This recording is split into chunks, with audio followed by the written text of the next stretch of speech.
Salam. Bugün yenə sizinləyik və sizin üçün təqdim olunan mənbələrə, belə deyək də, dərindən nəzər salacağıq. Salam. Mövzumuz açığı çox müzakirə olunan, bəzən də hətta mübahisəli bir sahədir. Bəli, elədir. Red Pill fəlsəfəsi və bu fəlsəfənin qadınların münasibətlərdə kişiləri necə sınaqdan keçirməsi ilə bağlı, yəni mənbələrdə yer alan iddiaları. Maraqlı mövzudur həqiqətən. Əgər siz də özünüzü, şəxsi inkişafınızı və münasibətlərin bu bəlkə də çox danışmayan tərəfini daha yaxşı anlamaq istəyirsinizsə, bu söhbət tam sizin üçündür. Elədir. Odur ki, kanala abunə olmağı unutmayın ki, gələcəkdəki bu cür dərin təhlillərimizdən də xəbərdar olasınız. Məqsədimiz, təkrar edirəm, sadəcə bu mənbələrdəki əsas fikirləri, arqumentləri sizə olduğu kimi çatdırmaqdır. Bəli, neytral mövqedən təqdim etməkdə əsas məqsəd. Tamamilə doğru. Beləliklə başlayaq. Mənbələr iddia edir ki, qadınlar şuuraltı olaraq partnyorlarının gücünü, liderlik qabiliyyətini, ümumiyyətlə onun bir qadın kimi dəyərini yoxlamaq üçün müəyyən davranışlar sərgiləyirlər. Bunlara da mənbələrdə testlər deyilir. Bəzən daha kəskin adlarla shit test və ya daha neytral fitness test, yəni uyğunluq testi kimi də rast gəlinir. Gəlin baxaq, bu test anlayışı nə deməkdir əslində, bu nəzəriyyəyə görə? Bəli, baxın, bu baxışa görə bu testlər elə-belə təsadüfi yaranan bir şey deyil. Onlar, necə deyim, təkamül biologiyası ilə əlaqələndirilir. Təkamül biologiyası ilə maraqlıdır. Necə yəni? Yəni, qadınların özləri və potensial nəsilləri üçün ən uyğun, ən güclü, ən etibarlı partnyoru seçmə instinkti var. Bu mənbələr belə iddia edir. Aha. Tüm vəziyyətdə təzyiq altında möhkəm qala bilirmi? O hələ də güclüdür, liderlik edə bilərmi? Başa düşdüm. Yəni bir növ kişinin alfa olub olmadığını yoxlamaq üçün. Düzdür? Bu termin çox istifadə olunur bu kontekstdə. Aysolv, tamamilə. Məhz alfa xüsusiyyətlərinin yoxlanılması kimi təqdim edilir bu mənbələrdə. Yaxşı, bəs konkret olaraq hansı növ testlərdən söhbət gedir? Mənbələr bunları necə təsnif edir? Bir neçə əsas kateqoriya var. Məsələn, birincisi itaətkarlıq testləri deyirlər, yəni compliance tests. İtaətkarlıq. Bu nə deməkdir? Burada məqsəd kişinin qadının hər istəyini, hər xahişini sorğu-sualsız yerinə yetirib-yetirmədiyini görməkdir. Çox sadə bir şey kimi görünə bilər.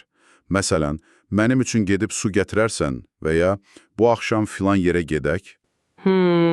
Mənbələrə görə, əgər kişi hər zaman öz planlarını, prioritetlərini kənara qoyub, avtomatik hə deyirsə, bu onun zəifliyinin göstəricisi kimi qəbul edilir.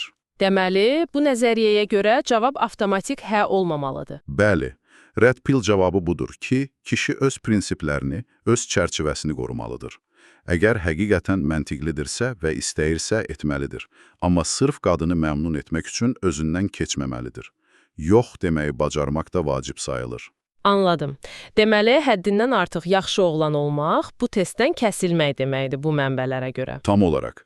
Başqa bir növ də var, hörmətsizlik testləri, yəni disrespect tests. Bu necə olur? Adından bəllidir ki, xoşa gələn deyil. Bəli, burada artıq kişinin öz ləyaqətini, özünə hörmətini və sərhədlərini qoruyub qorumamadığı sınanır. Məsələn, ictimai yerdə qəfil tənqid, lağ etmə, sözünü kəsmək, hörmətsiz bir zarafat. Bəs belə vəziyyətdə Red Pill reaksiyası necə olmalıdır? Qışqırmaq, küsmək? Xeyr, əksinə, mənbələr deyir ki, emosional reaksiya vermək, qışqırıb bağırmaq və ya küsüb getmək də zəiflik əlamətidir. Əsas məsləhət odur ki, dərhal, amma sakit və qəti şəkildə sərhəd çəkəsən. Məsələn, necə? Məsələn, sakitcə demək ki, mənimlə bu tonda danışma və ya bu cür zarafatlar mənim xoşuma gəlmir.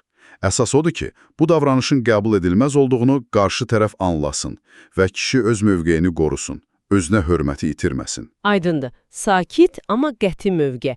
Üçüncü növ də var idi deyəsən? Bəli, rəqabət testləri, competition tests. Rəqabət. Kiminlə rəqabət? Başqa kişilərlə. Bu testlərdə qadın, kişinin başqa kişilərlə müqayisədə və ya potensial rəqabət vəziyyətində necə reaksiya verdiyini yoxlayır. Aha, məsələn necə? Məsələn, qəfildən keçmiş sevgilisindən danışa bilər, onun hansısa yaxşı cəhətini vurğulaya bilər və ya başqa bir kişini tərifləyə bilər, filankəs çox uğurludur və ya nə qəşəng maşını var kimi. Burada məqsəd kişinin qısqanclığını yoxlamaqdır? Tam olaraq. Bu yanaşmaya görə, əgər kişi dərhal qısqanclıq nümayiş etdirsə, əsəbiləşsə, özünü başqasıyla müqayisə etməyə başlasa, deməli özünə güvəni aşağıdır və testi keçə bilmir. Bəs uğurlu reaksiya necə olmalıdır? Sakit, özündən əmin qalmaq, qısqanclıq və ya narahatlıq göstərməmək, hətta bəzən yumorla cavab vermək tövsiyə olunur. Məsələn, görünür yaxşı zövqü var imiş, kimi laqeyd, amma özündən əmin bir reaksiya. Bu, kişinin öz dəyərindən əmin olduğunu göstərir. Çox maraqlıdır bu test növləri və reaksiyalar. İndi gələk əsas məsələyə. Bütün bu testlərin nəticəsi nə olur? Yəni, bir kişi bu testlərdən deyək ki, dəfələrlə kəsilirsə, uğursuz olursa, mənbələr bunun sonunu hara bağlayır? Baxın, mənbələrin əsas arqumenti budur ki, hər uğursuz test kişinin qadının gözündəki dəyərini, cinsi bazar dəyərini, SMV, Sexual Market Value deyirlər buna və daha da önəmlisi ona qarşı olan hörmətini azaldır. Hörməti azaldır. Bəli. Zəiflik, qərarsızlıq, həddindən artıq emosional asılılıq, qadının hər sözü ilə oturub durmaq kimi xüsusiyyətlər bu nəzəriyyəyə görə qadının kişiyə olan hörmətini tədricən yox edir. Və hörmət yoxdursa? Və Red Pill nəzəriyyəsinin çox kəskin bir iddiası var. Hörmətin olmadığı yerdə cinsi cazibə də mövcud ola bilməz. Yəni, qadınlar hörmət etmədikləri kişilərə qarşı fiziki istək duymurlar.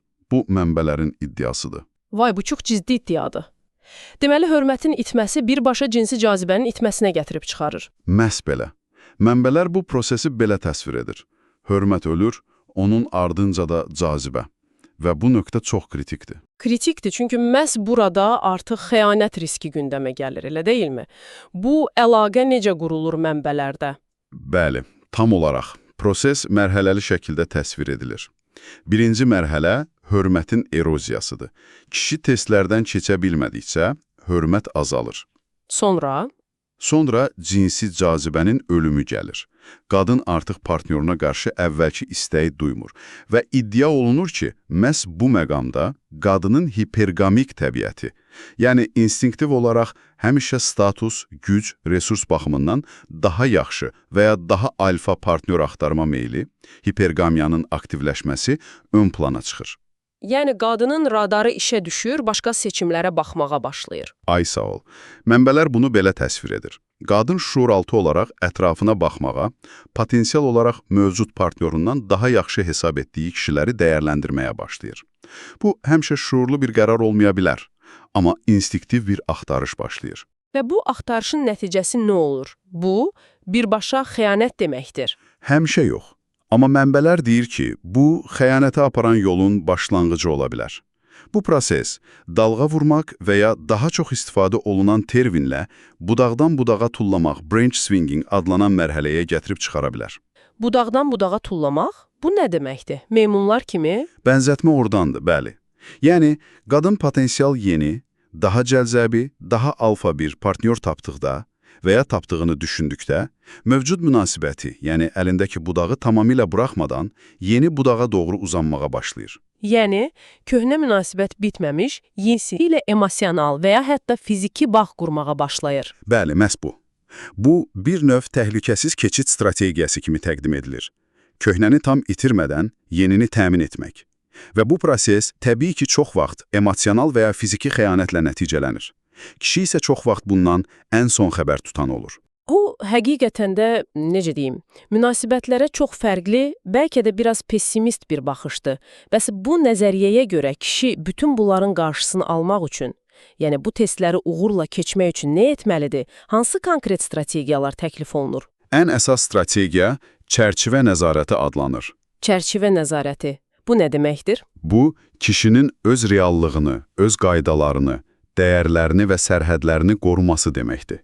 Yəni, qadının emosional təzyiqlərinə, manipulyasiya cəhətlərinə və ya testlərinə qapılmamaq, öz çərçivəsini qoruyub saxlamaq. Biraz daha aydınlaşdıra bilərsiniz? Məsələn, real həyatda bu necə tətbiq oluna bilər? Məsələn, qadın qəfildən planları dəyişmək istəyəndə və ya kişini öz istəklərinə tabe etməyə çalışanda, kişinin reaktiv olmaq, yəni dərhal reaksiya verib əsəbləşmək və ya itaat etmək əvəzinə, sakit qalması, vəziyyəti öz nəzarətində saxlaması, öz prioritetlərinə sadiq qalması cavab verərkən emosiyadan çox məntiqə əsaslanması.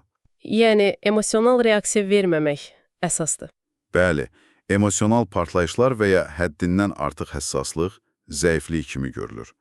Sakit, soyuqqanlı, özündən əmin və nəzarətli cavablar vermək önəmlidir. Bəzi konkret taktikalar da var. Maraqlıdır, hansı taktikalar? Məsələn, razılaş və gücləndir, agree and amplify. Bu, qadının testini, xüsusilə də tənqid və ya ittiham xarakterli olanı götürüb, yumorla şişirtməkdir. Bu həm testi zərərsizləşdirir, həm də kişinin özünə güvənini göstərir. Hə, yəni ciddiyə almamaq üçün bir şey. Bəli, amma laqeydliklə yox, yumor və özgüvənlə. Başqa bir taktika, görməzdən gəl və yönləndir, ignore and redirect. Bəzi kiçik testləri, xüsusən də diqqət çəkmək məqsədi daşıyanları, sadəcə görməzdən gəlib, söhbəti daha mənalı və kişinin istədiyi bir istiqamətə yönəltmək. Başa düşdüm. Bu stratejiyalar biraz oyun kimi səslənir, elə deyilmi? Bəli, bu tənqid tez-tez səslənir. Başqa tövsiyələr də var mənbələrdə. Məsələn, Dread Game anlayışı var. Dread Game, tərcüməsi qorxu oyunu kimi çıxır. Bu nədir? Bu, birbaşa qorxutmaq deyil əslində. Daha çox kişinin alternativlərinin olduğunu, yəni başqa qadınlar tərəfindən də cəzb edici hesab edildiyini və münasibətdən tamamilə asılı olmadığını incə şəkildə hiss etdirməsi anlamına gəlir. Məqsəd qadında biraz itirmə qorxusu yaratmaq və kişinin dəyərini qadının gözündə artırmaqdır. Amma bu çox riskli bir taktika sayılır. Əks effekt də verə bilər. Maliyyə vəziyyətini yaxşılaşdırması, sosial statusunu artırması, öz məqsədlərinin arxasınca getməsi. Yəni SMV-ni, cinsi bazar dəyərini yüksək saxlamaq üçün. Tam olaraq. İdeya budur ki, kişi özü cəlb edici, güclü, məqsəd yönlü olduqda, yəni öz alfa xüsusiyyətlərini qoruduqda və inkişaf etdirdikdə, qadının ona hörməti və cazibəsi təbii olaraq yüksək qalacaq və bu testlərə ehtiyac azalacaq və ya onlardan asanlıqla keçəcək. Bu daha sağlam bir yanaşma kimi görünür, ən azından özünü inkişaf hissəsi. Ancaq bütün bu strategiyaların, testlərin, çərçivə nəzarətinin potensial mənfi tərəfləri də olmalıdır yəqin ki. Mənbələr bununla bağlı nəsə deyirmi? Əlbəttə, deyir. Bəzi mənbələr, hətta Red Pill içindəki bəzi düşüncələr də bu yanaşmanın risklərinə toxunur. Nə kimi risklər? Birincisi, münasibətlərə həddən artıq analitik yanaşmaq. Hər sözü, hər hərəkəti bir test kimi görmək insanı yora bilər, təbiiliyi öldürə bilər. Hə, daimi bir gərginlik yarada bilər. Bəli. İkincisi, paranoya və inamsızlıq. Daim partnyorunun onu test etdiyini düşünmək, sağlam münasibət qurmağa mane ola bilər. Üçüncüsü, təbii və səmimi ünsiyyətin itməsi.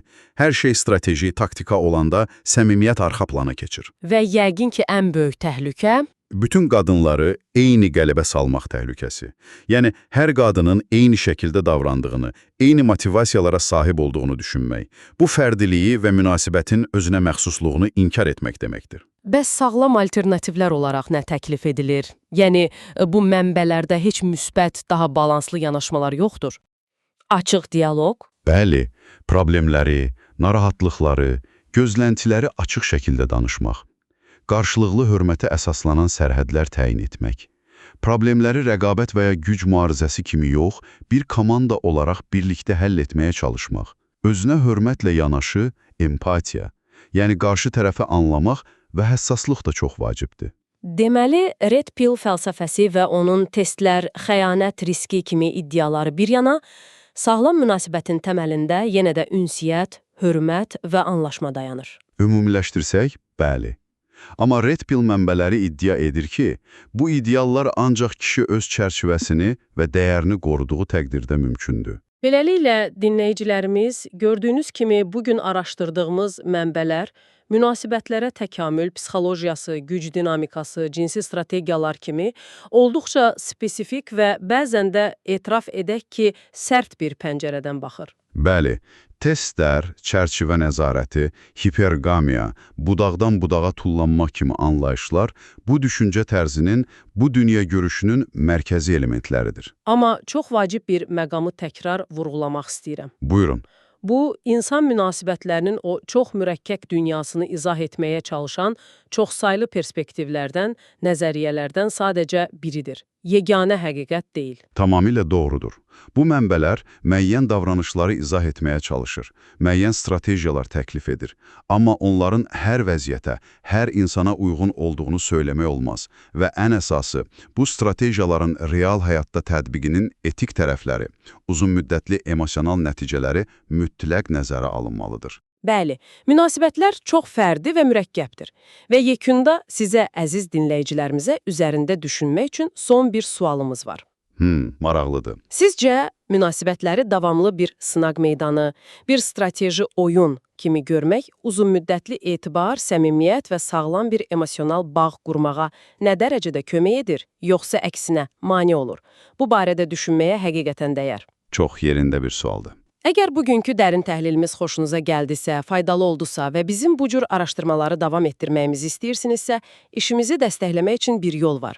Videonun altındakı və ya şərhlərdəki linkdən bizə virtual bir qəhvə ismarlaya bilərsiniz. Dəstəyiniz bizim üçün çox önəmlidir. Növbəti təhlillərdə görüşənədək. Sağ olun.